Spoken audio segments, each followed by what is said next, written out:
Mind stew. Do emotions bubble up from nowhere, making you feel unsettled? Do thoughts and feelings surface when you were least expecting it? Your mind is a big saucepan full of stew. In this stew there are 3 ingredients: the onions of physical sensation, the carrots of thought, and the potatoes of emotion. These 3 ingredients bubble away all the time.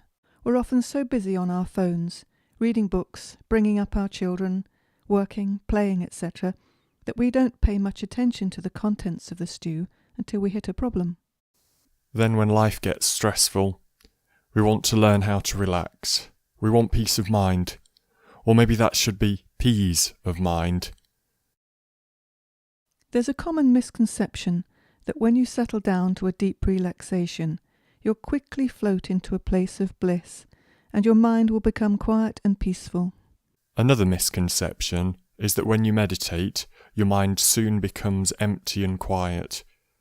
When this doesn't happen, people become upset, and they throw relaxation and mindfulness into the bin, dismissing them as rubbish.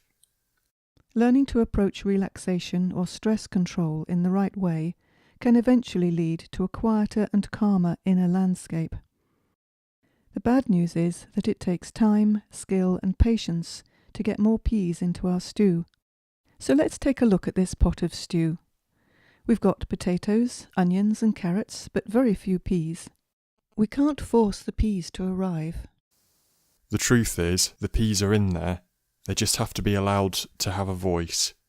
I know, peas can't talk. Just bear with me. This is a simple way of looking at how the mind works so that we can achieve that wonderful sense of inner calm we all crave. When we relax or try to meditate, we can often feel like our saucepan is overflowing. We thought we had 10 carrots in the pan, but when we actually allow a bit of quiet and we focus on our inner world, the carrots seem to be multiplying, even climbing out of the saucepan to attack us.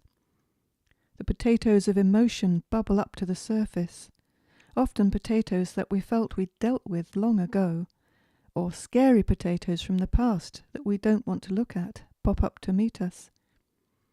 Then the onions of physical sensation arise. We get an itchy nose, or our legs start hurting because we've been trying to sit in the lotus position for 10 hours. Or we've got a health issue which hurts, and it seems to hurt more when we go quiet. The first time you look at the saucepan of your mind, the contents can surprise you, and sometimes disturb you. We had no idea that we had so many carrots in our pan, we cry. This meditation is making things worse. This relaxing is making my mind even busier. I don't want these emotions. My pain is worse. Our saucepan wasn't as full when we started. At this point, it's common for people to give up. Don't worry. The carrots aren't breeding. They were there all along. It's just that you're getting a proper look at the stew, maybe for the first time. So how does relaxation really work? How do you achieve peace of mind? The trick is to learn to observe the contents of the stew as they bubble up from the bottom of the pan. Allow them to be without grabbing for the vegetables you want and pushing away the ones you don't. Instead of reacting to the emotion potatoes, or sensation onions, or getting lost in thought carrots, you learn to observe the vegetables of your experience as they rise up from the depths, bubble around a little, and sink again. You learn to watch them without getting involved. You don't control which vegetable you observe, and you don't respond to the demands of those vegetables unless there is a threat to your immediate surroundings. So for example, if the fire alarm goes off, don't sit there observing it calmly. You need to get up and go. When dealing with chronic or severe pain, there are different kinds of meditation exercises which can be very helpful. In all of them, the first step is learning to observe. The simple act of observing the vegetables of the mind, without getting involved, is deeply calming to the nervous system.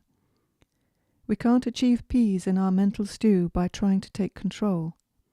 By letting go and simply seeing what's there, we learn to understand ourselves better, and then we can take action to make a more harmonious stew. When we're observing our vegetables, we need to be compassionate towards ourselves. If we beat ourselves up every time a carrot of thought arises, or we tell ourselves to get a grip every time a potato of emotion pops up, or we berate ourselves for being out of condition every time our knees complain when we sit down, we get caught in a vicious cycle of self-alienation. By staying compassionate and kind, we watch each vegetable as it arises, and we watch each vegetable as it sinks back down into the stew. We observe these vegetables with kindness and without getting involved. And we do this for a set period of time. This is important. If we were to go around compassionately observing the world all the time without any sense of judgment or action plan, we'd all turn into a mushy pile of goo. The practice of compassionate self-observation can be done for a few minutes or up to an hour. You can set the alarm on your phone, or you can listen to a podcast or a video which will time the meditation for you. When you're finished, you go back to your normal life. Over time, repeated relaxation exercises or mindfulness meditation will reduce our stress levels, increase the amount of peas in our stew, and decrease the power of our carrots, potatoes, and onions have over us. So we can learn to relax, but we don't do it by grabbing at relaxation. We do it by letting go and observing what is, without being hard on ourselves. We do this using guided meditations, and slowly, over time, we develop the ability to observe without the knee-jerk reaction that we normally have to thoughts, emotions, and sensations.